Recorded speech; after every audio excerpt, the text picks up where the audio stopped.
منافقین کی خود ساختہ توحید میں نبی پاک صلی اللہ علیہ وآلہ وسلم کی ذات اقدس کو حضور کی محبت اللہ کی محبت قرار دینا اور حضور کی اطاعت کو اللہ رب العزت کی اطاعت قرار دینا، یہ منافقین کی خود ساختہ توحید میں شرک ہے۔ سورۃ النساء کی آیت نمبر 80 کی تفسیر میں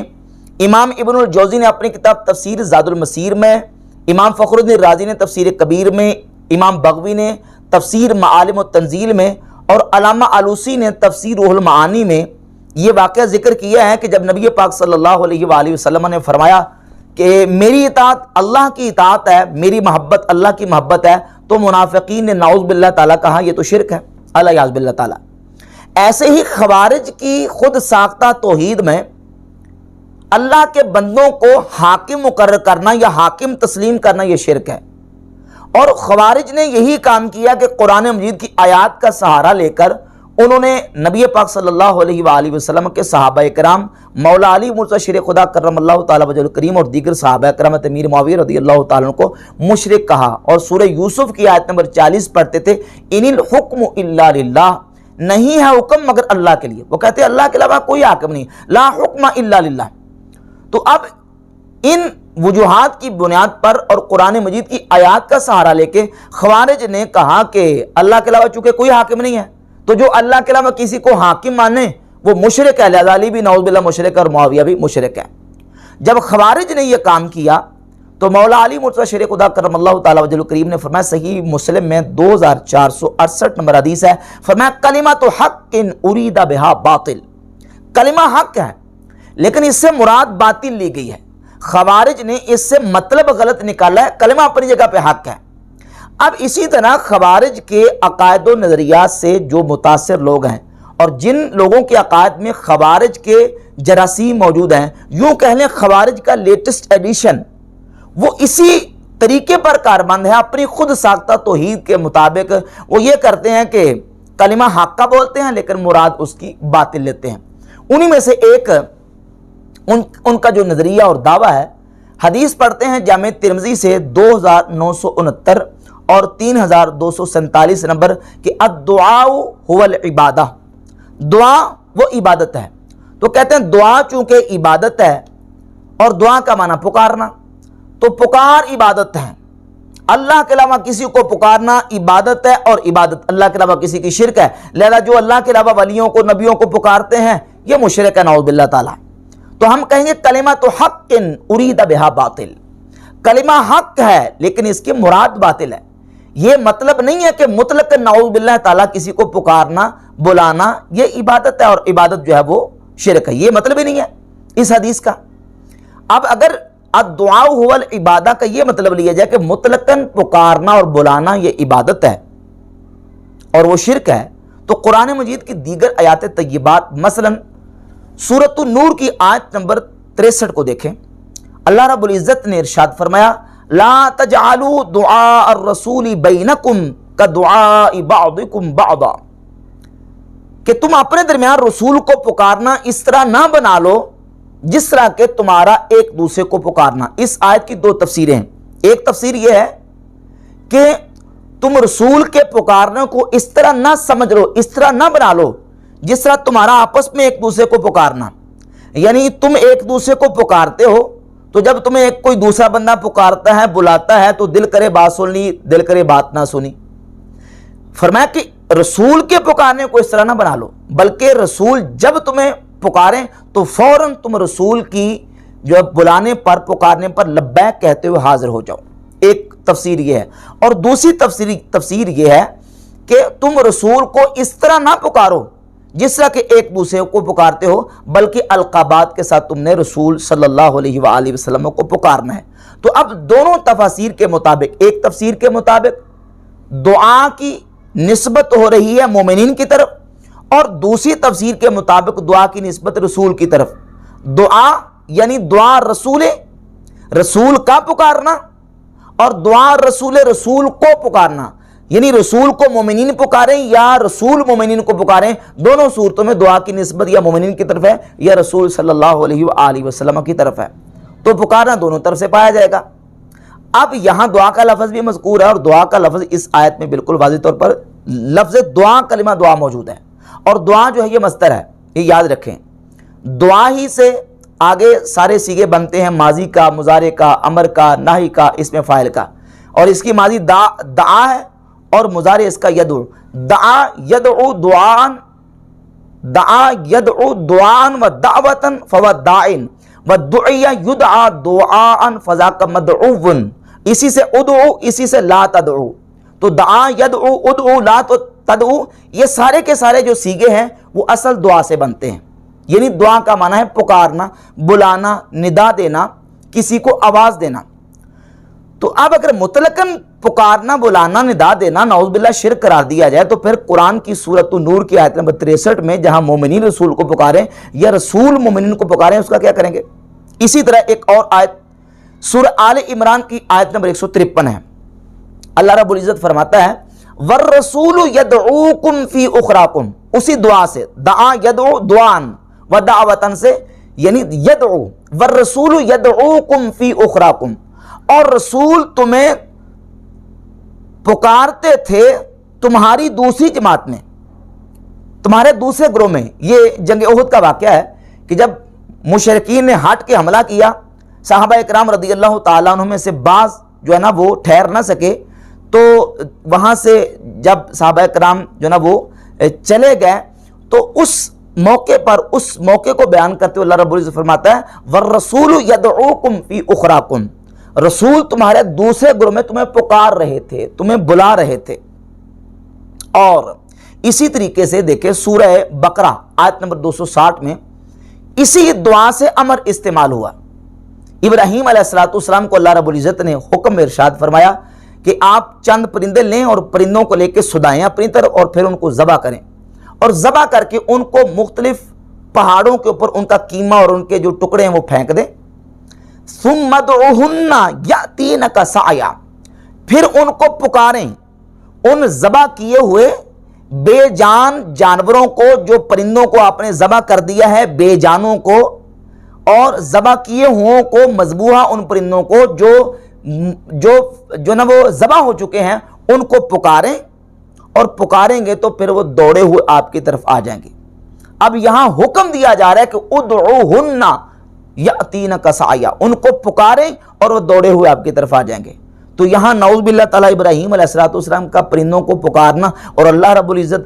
کا ان کو حکم دینا ابراہیم علیہ السلام کو کہ پکارے، تو یہ عبادت بن جائے گا نعوذ باللہ تعالیٰ، یا یہ شرک ہوگا؟ ہرگز نہیں، بلکہ ایسا نہیں ہے۔ الدعاء هو العبادہ جو حدیث ہے، اس حدیث کے اندر دعا کے اوپر الف لام لگا ہوا ہے، اور الف لام جب آتا ہے اس کی مختلف اقسام ہیں۔ الف لام استغراقی، الف لام جنسی، الف لام عہد حضوری، عہد ذہنی، عہد خارجی۔ اب سوال یہ پیدا ہوتا ہے کہ یہاں جو الف لام ہے الدعاء کے اوپر، وہ کون سا الف لام ہے؟ اگر اس الف لام کو الف لام استغراقی قرار دیں اور یہ معنی لیں کہ ہر قسم کی تمام جو پکارنا ہے، بلانا ہے، وہ عبادت ہے اور وہ شرک ہے، تو اس حدیث کا ہرگز یہ مطلب نہیں ہے، بلکہ اس میں جو الف لام ہے وہ عہد کا ہے۔ جیسے سمجھیں سورہ المزمل کی آیت نمبر 15 اور 16 میں اللہ رب العزت نے جہاں موسیٰ علیہ السلام اور فرعون کا ذکر کیا، تو کہا کہ ارسلنا الی فرعون رسولا، ہم نے فرعون کی طرف رسول کو مبعوث فرمایا۔ فعصى فرعون الرسول، فعصى فرعون الرسول، پس فرعون نے رسول کی نافرمانی کی۔ اب یہاں الرسولہ کے اوپر جو الف لام ہے، یہ الف لام عہد کا ہے۔ یہ معنی نہیں ہے کہ فرعون نے سارے رسولوں کی مخالفت کی یا نافرمانی کی، بلکہ ایک خاص رسول کی، اور وہ کون سے ہیں؟ حضرت موسیٰ علیہ السلام۔ تو یہاں الرسولہ جو رسولہ ہے، اس کے اوپر الف لام عہد کا ہے۔ الدعاء هو العبادہ، دعا عبادت ہے، دعا کے اوپر الف لام ہے عہد کا۔ معنی یہ ہے دعاء اللہ هو العبادہ، یعنی اللہ کو پکارنا اور اللہ سے دعا کرنا، یہ عبادت ہے۔ مطلقاً پکارنا عبادت نہیں ہے۔ اگر مطلقاً پکارنا عبادت ہے تو سورہ نور کی آیت نمبر 63 میں ہے کہ رسول تمہیں پکاریں یا رسول کو تم پکارو، تو ایسے نہ پکارو کہ جس طرح تم ایک دوسرے کو پکارتے ہو۔ اور اسی طرح سورۃ البقرہ کی آیت نمبر 260 میں اور سورہ آل عمران کی آیت نمبر 153 کا میں نے حوالہ پیش کیا ہے کہ ان میں جو دعا ہے اور یدعو اور ادعو کے صیغے استعمال ہوئے ہیں کہ رسول تمہیں پکار رہے تھے اور ابراہیم علیہ السلام کو فرمائے گا کہ تم پرندوں کو پکارو، تو یہ نعوذ باللہ پکارنا جو ہے وہ عبادت بن جائے گا، ایسا نہیں ہے، بلکہ الدعاء هو العبادہ، معنی یہ ہے دعاء اللہ هو العبادہ، کہ اللہ رب العزت کو پکارنا، اللہ رب العزت سے دعا کرنا یہ عبادت ہے۔ تو جب بندہ اللہ رب العزت کو اپنا معبود، اپنا خالق اور اپنا مالک اور اپنا الہ سمجھ کے اس کو پکارے گا اور اس کی بارگاہ میں جب جو ہے وہ دعا کرے گا تو یہ دعا کرنا عبادت ہے۔ اور کئی مقامات پہ دعا کا معنی جو ہے وہ یدعو اور دعا کا معنی جو ہے وہ عبادت کے معنوں میں بھی استعمال ہوا۔ کئی مقامات پہ جس طرح کی یہ جو خوارج ہیں وہ آیات لے کے آتے ہیں جس میں ہے کہ لا تدعو، اور لا تدعو کا معنی یہاں کرتے ہیں کہ لا تدعو کا معنی ہے کہ مطلقاً پکارنا، حالانکہ مطلقاً پکارنا نہیں ہے، بلکہ وہاں وہ پکارنا مراد ہے جو کسی کو اپنا معبود اور الہ سمجھ کے پکارا جائے، اور اس کا مفسرین نے ترجمہ کیا ہے تدعون اے تعبدون۔ مثلا تفسیر طبری، امام ابو جعفر محمد بن جریر طبری کی تفسیر طبری اٹھا کر دیکھ لیں، اس میں سورہ فاطر کی آیت نمبر 40 کے اندر جو تدعون کا کلمہ استعمال ہوا تو وہ تفسیر کرتے تدعون اے تعبدون، یعنی وہ جن کو تم پکارتے ہو، یعنی جن کی تم عبادت کرتے ہو۔ تو تدعون کا معنی کیا ہے؟ تعبدون، یعنی عبادت کرنا۔ اور باقی رہ گئی ایک بات پکارنے کی، تو مطلقاً پکارنا عبادت نہیں۔ سیدنا فاروق اعظم رضی اللہ تعالیٰ کی ذات اقدس مدینہ شریف میں موجود ہیں، اور مقام نہامند پر لڑنے والا ان کا لشکر جو کفار کے مقابلے میں آیا، اور کفار حملہ کرنے ہی والے تھے کہ حضرت عمر فاروق رضی اللہ تعالیٰ عنہ نے اپنے لشکر کے سپہ سالار ساریہ کو آپ نے بلایا اور پکارا دور سے، مدینہ شریف میں رہتے ہوئے خطبے کے دوران عراق میں لڑنے والے لشکر کے سپہ سالار کو کہا یا ساریہ الجبل،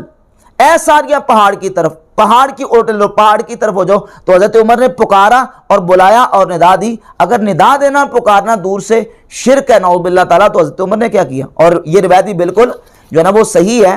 اور کم از کم درجہ حسن کی روایت ہے، اور اس روایت کو بڑے بڑے آئمہ محدثین نے جو ہے وہ حسن کرا دیا ہے۔ مثلا یہ روایت امام بہقی نے اپنی کتاب دلائل النبوہ میں، اور اس کے علاوہ امام بہقی نے اپنی کتاب الاعتقاد میں، اور علامہ ہبۃ اللہ اللالکائی نے شرح اصول اعتقاد اہل سنہ میں اس روایت کو بیان کیا۔ امام ابن حجر اسقلانی نے الاصابہ فی تمییز صحابہ کی جلد 1 صفحہ نمبر 675 پہ اس کو ذکر کر کے اس کو حسن لکھا۔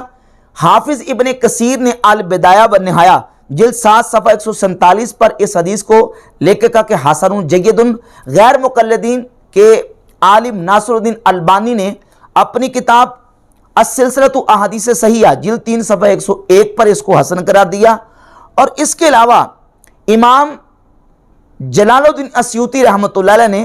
الدرر المنتصرہ فی الاحادیث المشتہرہ، جو مشہور احادیث ہیں، اپنی اس کتاب کے صفحہ نمبر 425 پر اس کو مشہور احادیث میں ذکر کیا۔ ابن تیمیہ نے اپنے فتاوی ابن تیمیہ میں حضرت عمر رضی اللہ تعالیٰ کے کشف کی دلیل کے طور پر اس روایت کو ذکر کیا۔ اور ابن قیم الجوزیہ انہوں نے اپنی کتاب مدارج السالکین میں حضرت عمر کے کشف کے طور پر اس دلیل کو بطور دلیل کے ذکر کیا۔ جہاں تک رہ گئی بات اس روایت کے اوپر جو اعتراض اور اشکال کی، جس طرح کے انجینئر محمد علی مرزا نے اپنے باب زبیر علی زئی کی اتباع میں اور اندھی تقلید میں کہا کہ یہ روایت جعلی ہے، ضعیف ہے، حالانکہ یہ روایت جو ہے بالکل کم از کم درجہ حسن کی ہے۔ اور وہ اعتراض اور اشکال کیا ہے؟ وہ اشکال یہ کہ اس روایت میں محمد بن عجلان راوی مدلس ہے اور وہ ان کے ساتھ روایت کر رہے ہیں، لہذا یہ روایت صحیح نہیں ہے، ضعیف ہے۔ حالانکہ یہی محمد بن عجلان، آپ امام بہقی کی الاعتقاد اٹھا لیں، امام بہقی کی دلائل النبوہ اٹھا لیں، علامہ ہبۃ اللہ اللالکائی کی کتاب شرح اصول اعتقاد اہل سنہ اٹھا لیں، تینوں کتابوں میں محمد بن عجلان نے باقاعدہ سے ایاس بن معاویہ بن قرہ سے سماع کی تصریح کی ہوئی ہے کہ وہ کہتے ہیں مجھے حدیث بیان کی ایاس بن معاویہ بن قرہ نے، لہذا محمد بن عجلان کی ایاس بن معاویہ بن قرہ سے سما کی تصریح باقاعدہ موجود ہے اور یہ روایت بالکل صحیح ہے، کم از کم درجہ حسن کی ہے، اور ائمہ محدثین نے اس کو صحیح مانا ہے۔ اور حضرت عمر فاروق رضی اللہ تعالیٰ کا کشف بھی اسے ثابت ہوتا ہے، اور آپ کا دور سے ندا دینا اور پکارنا بھی ثابت ہوتا ہے۔ اس کے علاوہ بے شمار دلائل موجود ہیں جس میں صحابہ اکرام سے لے کر اولیاء اللہ، تابعین، تبع تابعین اور بڑے بڑے امت کے جو اسلاف ہیں ان کا دور سے اللہ کے بندوں کو پکارنا اور ندا دینا ثابت ہے۔ تو نعوذ باللہ کیا اس سب کو شرک کرا دیا جائے گا؟